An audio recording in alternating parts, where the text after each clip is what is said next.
కోపాలు చాలండి శ్రీమతి గారు, కొంచెం కూలవ్వండి మేడం గారు.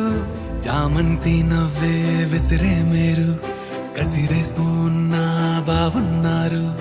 సరదాగా సాగే సమయంలోన మరిచిపోతే బాధ కబురు. వద్దు అంటూ ఆపేదెవరు?